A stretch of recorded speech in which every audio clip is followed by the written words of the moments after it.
Praise the Lord. ஒரு பொருளோட சுவை எப்படி இருக்குது, நல்லா இருக்கா இல்லையா அப்படிங்கிறத நாம் அதை சுவைத்து பார்த்து மட்டும்தானே அறிந்து கொள்ள முடியும். அப்படி இருக்கும் பொழுது ஆண்டவராகிய இயேசு கிறிஸ்து நல்லவர் என்பதை நீங்கள் எப்படி அறிந்து கொள்வீர்கள்? கர்த்தர் சொல்கிறார், சங்கீதம் 34:8, கர்த்தர் நல்லவர் என்பதை ருசித்து பாருங்கள், அவர் மேல் நம்பிக்கையாயிருக்கிற மனுஷன் பாக்கியவான். கர்த்தர் நல்லவர் என்பதை சுவைத்து பார்க்க சொல்லலை, ருசித்து பார்க்க சொல்கிறாங்க. ஏன்னா ஆண்டவரோடு நீங்கள் வாழ்கிற நாட்கள், அவர் உங்களை நடத்துகிற பாதைகள் மிகவும் அருமையானது, அற்புதமானது. எனவே அவற்றை நீங்கள் சுவைத்து டெஸ்ட் பண்ண வேண்டிய அவசியம் இல்லை, அவற்றை ருசித்து தான் நீங்கள் பார்க்கணும். இன்றைக்கு நீங்கள் யாரை நம்பலாம், யாரை நம்பக்கூடாதுன்னு ரொம்ப டென்ஷனாக இருக்கீங்களா?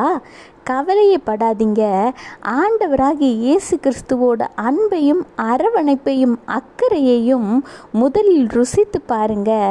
அதற்கு பின்பு கர்த்தர் மீது உங்கள் நம்பிக்கையை வைங்க. நம்பிக்கை என்று சொல்லும் சமயம் உங்கள் வாழ்க்கையில் என்ன நடந்தாலும் ஏது நடந்தாலும் அவர் மீது முழுமையான நம்பிக்கை வைக்க வேண்டும். ஏன்னா ஆண்டவராகிய இயேசு கிறிஸ்து உங்கள் வாழ்க்கையில் கொண்டு வருகிற எல்லாமே பிதாவின் சித்தத்தின்படியும் உங்கள் நன்மைக்காகவும் மட்டுமே இருக்கும் என்பதில் நம்பிக்கை கொள்ளுங்கள். ஏன்னா அவர் மீது நம்பிக்கையாக இருக்கிற மனுஷன் பாக்கியவான்னு சொல்லியிருக்கு. அப்போது இனிமே நீங்கள் பாக்கியவான்கள், பாக்கியவதிகள் தானே. Have a blessed day. Jesus bless you.